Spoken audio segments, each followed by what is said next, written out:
नमस्कार। उत्तर प्रदेश के पूर्व मुख्यमंत्री, उस समय के वर्तमान मुख्यमंत्री मुलायम सिंह यादव, उनकी मुस्लिम परस्ती के लिए उनको तमगा मिला था मुल्ला मुलायम का। मुस्लिम परस्ती में वो इतना आगे निकल गए कि कार सेवकों पर गोली चलवाई और उसके अलावा उन्होंने मुसलमानों को खुश करने के लिए तमाम सारे कदम उठाए।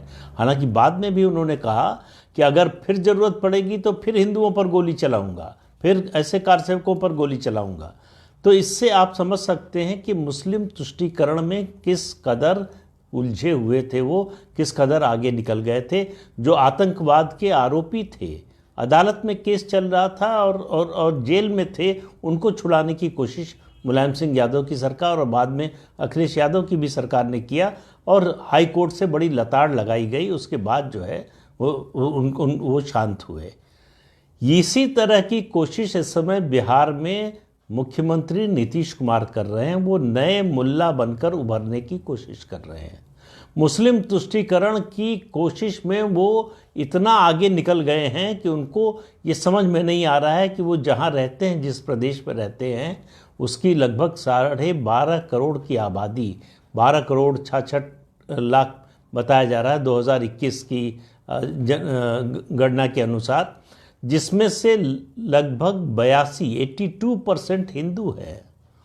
हिंदू बहुल राज्य में के मुख्यमंत्री हैं Nitish Kumar. 17 point something Muslim population है बिहार की।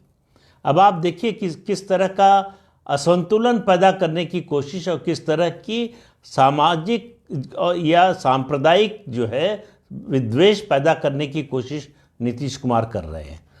बिहार सरकार का स्कूलों की छुट्टियों का नया कैलेंडर जारी हुआ है अगले साल के लिए, 2024 के लिए। उसमें छुट्टियों की संख्या 20 से बढ़ाकर 30 कर दी गई है, लेकिन हिंदू त्योहारों की छुट्टियां काट दी गई हैं। अब रक्षाबंधन की छुट्टी नहीं होगी, शिवरात्रि की छुट्टी नहीं होगी, जन्माष्टमी की छुट्टी नहीं होगी, रामनवमी की छुट्टी नहीं होगी, जो सेंट्रल गवर्नमेंट में भी गजटेड हॉलीडे होता है। भगवान राम के जन्मदिन की छुट्टी बिहार में नहीं होगी। ये इससे आप अंदाज़ा लगाइए कि बिहार किस ओर जा रहा है और नीतीश कुमार और उनके साथी बने रहे तो वो कहाँ ले जाएंगे। अब उसके अलावा आप देखिए उन्होंने क्या किया है। उसके अलावा जो उन्होंने किया है वो कुल मिलाकर हिंदू त्योहारों की छुट्टी होगी 9 दिन, नहीं, कुल मिलाकर हिंदू त्योहारों की छुट्टी होगी 6 दिन और मुस्लिम त्योहारों की छुट्टी होगी 11 दिन। अब ये अंतर आप समझिए, आबादी के अंतर को समझिए, 17% और 82% और 6 दिन और उसके अलावा जो है 11 दिन। इसका तर्क क्या है, क्या कारण है, ये कुछ बताने की ज़रूरत उन्होंने नहीं समझी। वो सीधे सीधे मुसलमानों को ये संदेश देना चाहते हैं कि हम आपको खुश करने के लिए किसी हद तक जा सकते हैं, और वो संदेश हिंदुओं को भी दे रहे हैं। जिन हिंदुओं को बड़ी गलतफहमी है, जो अपने को सेकुलर बताने में बड़ा गर्व महसूस करते हैं, उनको बता रहे हैं कि तुम्हारी औकात हमारी नज़र में कुछ नहीं है, तुम्हें हम कुछ नहीं समझते। जब चाहेंगे कुचल देंगे, जब चाहेंगे मसल देंगे, तुम्हारी छुट्टियां काट देंगे, तुम्हारे इष्ट देवों के जन्मदिन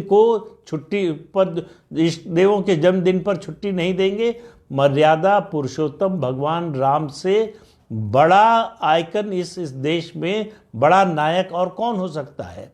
अगर देश में एक छुट्टी स्वतंत्रता दिवस और गणतंत्र दिवस के अलावा होनी चाहिए तो वो रामनवमी की होनी चाहिए, लेकिन नीतीश कुमार की सरकार ने वो छुट्टी काट दी है। रामनवमी पर अब बिहार में छुट्टी नहीं होगी।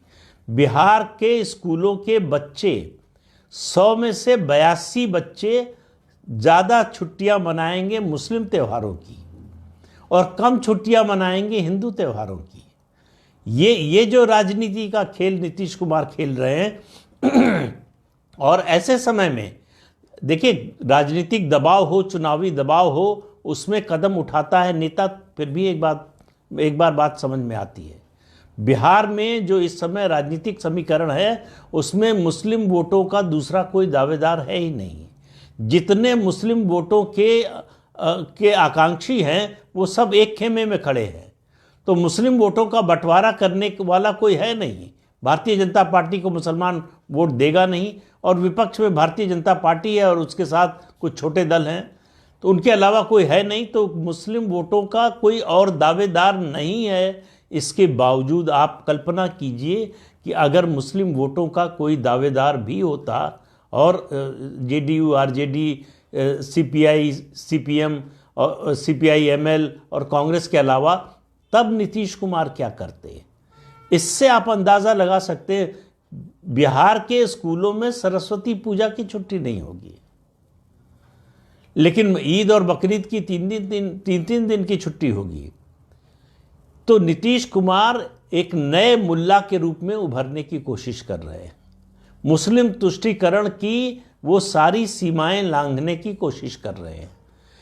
अब यही बाकी रह गया, जिस तरह के कदम वो उठा रहे हैं उसके बाद एक ही बात बाकी रह गई है कि वो एक दिन घोषणा करें कि बिहार का शासन जो है, बिहार की सरकार जो है, वो शरिया के कानून से चलेगी, शरिया के मुताबिक चलेगी। इस्लामिक कानूनों के मुताबिक जो है यहाँ सिविल जो कानून है वो चलेगा, और क्रिमिनल कानून की बात तो नहीं करेंगे क्योंकि उसका नुकसान हो सकता है।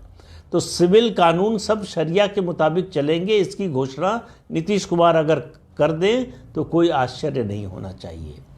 इसलिए जिन लोगों को गलतफहमी है कि सेकुलरिज्म में सभी धर्मों को समान रूप से देखा जाता है, किसी से भेदभाव नहीं किया जाता है, उनको उनकी आंखें खुल जानी चाहिए।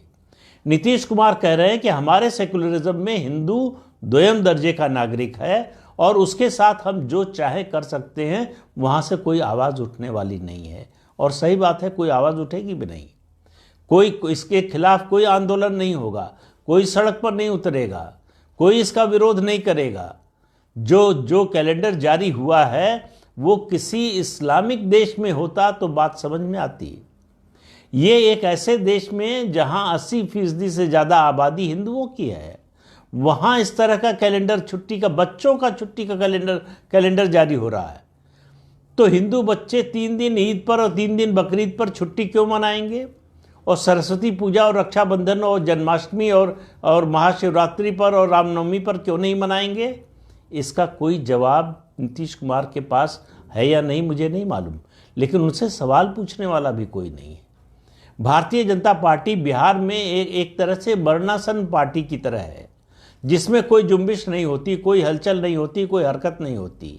बड़े से बड़ा फैसला हो जाए सरकार का, जो हिंदू विरोधी हो, जो भारतीय संस्कृति के विरोध में हो, उसके बावजूद भारतीय जनता पार्टी सड़क पर उतरने को तैयार नहीं होती, और वो अपनी आराम गाह में भी आराम फरमाते रहते हैं, और उसके अलावा बयान जारी करके, सोशल मीडिया पर ट्वीट करके और दूसरे माध्यमों से ट्वीट करके या वक्तव्य देकर अपने कर्तव्य की तीसरी समझ लेते हैं।